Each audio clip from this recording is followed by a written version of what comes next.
సరే, ఇక ఏమాత్రం ఆలస్యం చేయకుండా నేరుగా మన అంశంలోకి వెళ్ళిపోదాం. ఈనాటి విశ్లేషణకు స్వాగతం.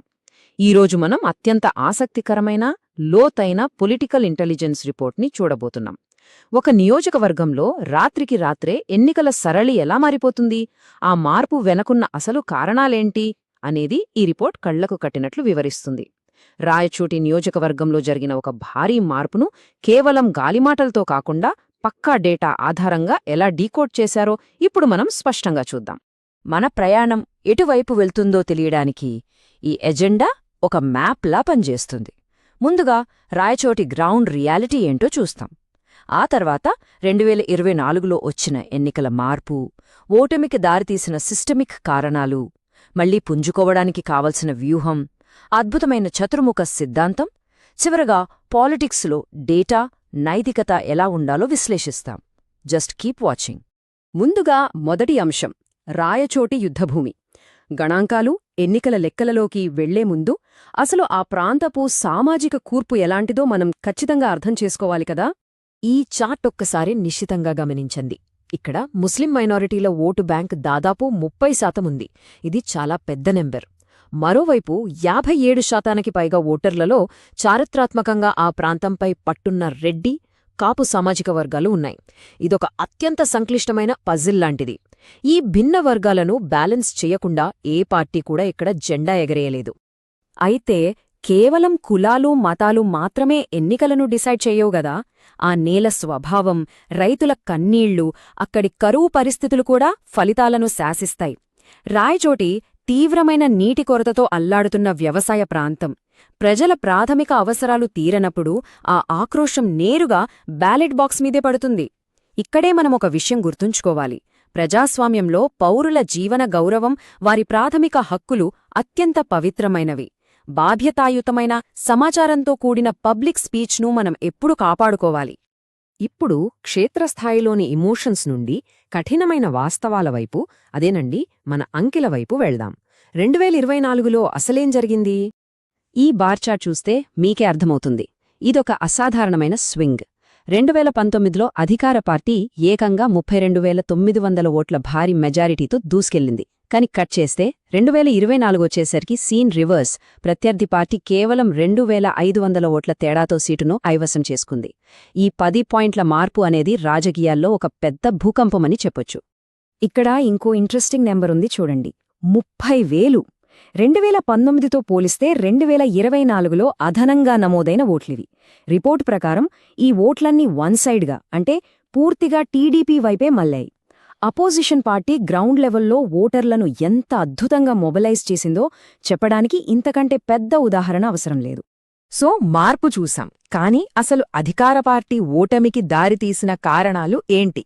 వ్యక్తిగత ఆరోపణలు పక్కనబెట్టి సిస్టమిక్ ఫెయిల్యూర్స్ ఏంటో ఇప్పుడు పోస్ట్ మార్టం చేద్దాం. గ్రౌండ్ రిపోర్ట్ చాలా క్లియర్గా ఉంది. ఏళ్ల తరబడి పీడిస్తున్న కరువు ఓవైపు, నిలిచిపోయిన వెలిగొండ, హంద్రీ నీవా ప్రాజెక్టులు ఇంకోవైపు, దీనికి తోడు రాయచోటి కడప రైల్వే లైన్ రద్దు కావడం స్థానికుల్లో తీవ్ర అసంతృప్తిని రగిలించింది. ఇక సామాజిక సమీకరణాలకొస్తే మైనారిటీలకిచ్చిన ఎమ్మెల్సీ హామీ నెరవేరకపోవడం, వక్ఫాస్తుల రక్షణలో ఫెయిలవడం పెద్ద మైనస్ అయ్యాయి. ఈ వ్యవస్థాగత లోపాలే అధికార పార్టీ బ్రాండ్ను దెబ్బతీశాయి.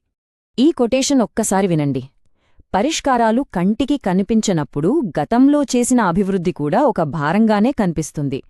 ప్రజలు హామీలు నెరవేరకపోవడం పట్ల ఎంతలా విసిగిపోయారో చెప్పడానికి ఈ ఒక్క వాక్యం చాలు. జరిగిందేదో జరిగింది, మరిప్పుడేంటి? మళ్లీ పుంజుకోవాలంటే ఏం చెయ్యాలి? ఆ కమ్బ్యాక్ బ్లూప్రింట్ ఏంటో చూద్దాం. ఇక్కడ మనం గమనించాల్సిన క్రూషియల్ పాయింట్ ఒకటుంది. అందరికీ ఒకే మంత్రం వేస్తే పాలిటిక్స్లో వర్కౌట్ అవ్వదు. అందుకే ఓటర్లని సెగ్మెంట్స్గా విడదీశారు.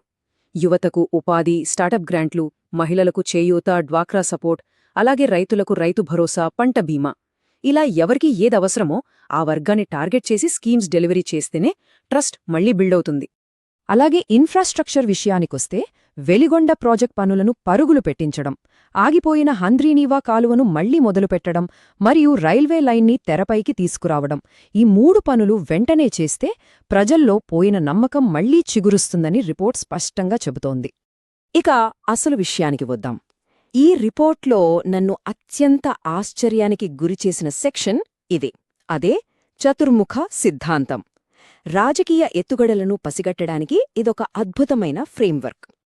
ఆధునిక రాజకీయాలను డీకోడ్ చేయడానికి ఒక 4 మూలస్తంభాల సిద్ధాంతాన్ని ఇక్కడ వాడారు. అవే దూకుడు, స్థిరత్వం, ఆవిష్కరణ మరియు రక్షణ.